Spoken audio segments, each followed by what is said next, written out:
Hello, magandang araw. Nandito tayo sa church, no, para maghanda tayo ng makain mamayang gabi. Kasi may evangelical crusade na gaganapin dito sa Babo Church at isang linggo. Kami ang tagaluto ni Brother Ernipas sa pagkain sa ating mga kapatiran. So ang lulutuin natin ngayong hapon para sa hapunan ay tupo. Tupo na ano, tupo na with kangkong. Dito inuuna natin yung bombay at ahos. Naluto na natin, no? At ito na yung pinirito na tupo ni Brother Ernie kanina. So natagalan tayo kasi pumunta pa tayo ng bukid. Tapos ito yung ihalo natin kangkong. Ito.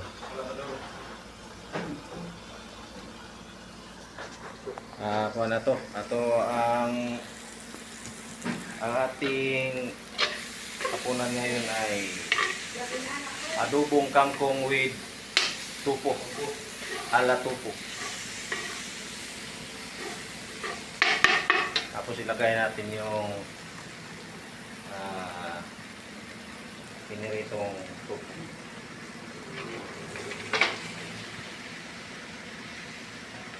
Mga 3 kilo. 3 kilong tupo.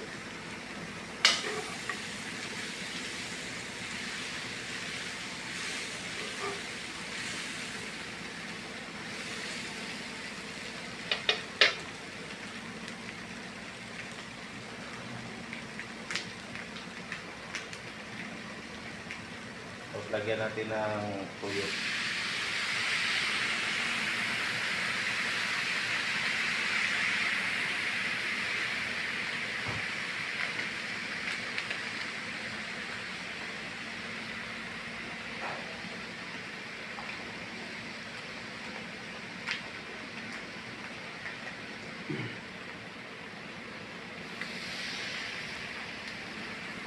Igisahin lang natin ang ating ricados ngayon.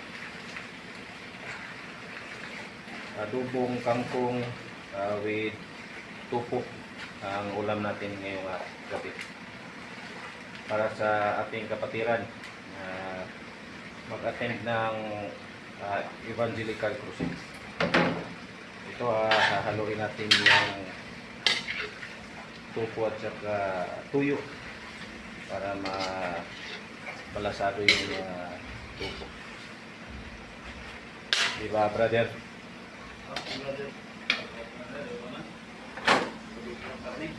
So nililinis pa ni brother yung tangkong dun sa likod.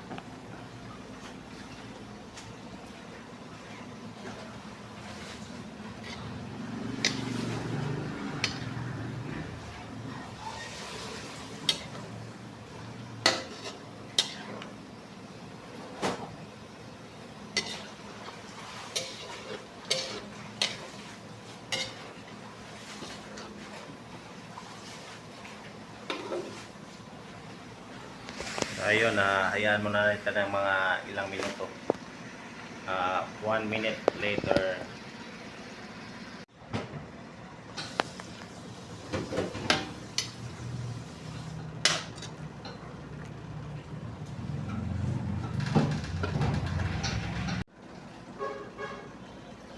Yan, lagyan na natin ng kangkong ang ating tupo.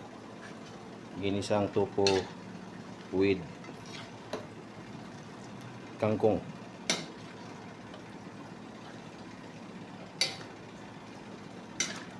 Pagulay tayo para healthy. Mainam to sa mga vegetarian. Yung ayaw na sa mga karning manok at saka karning baka.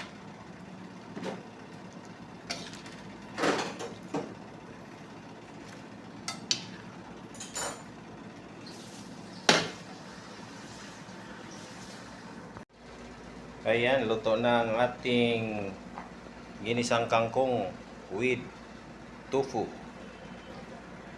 Ayan. Ayan, pwede na yan na pag panghapunan.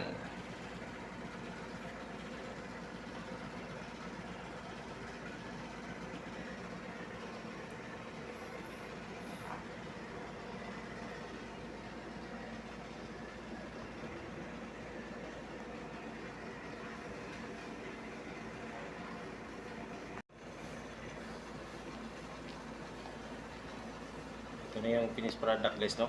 Tapos na yung ating pagluluto ng adobong kangkong with tofu. Kinisa lang natin, nilagyan natin ng ahos at saka bombay at saka powder na paminta. Napakamura lang ang ricados kasi may nabibili tayo sa merkado ng kangkong. At yung tofu naman 150 to 190 ang per kilo ng tofu. So solid naman, healthy, at maiwas na tayo sa mga sakit-sakit at sa mga karne na fats. At hanggang dito lang. Thank you for watching. Please subscribe my YouTube channel and bye-bye.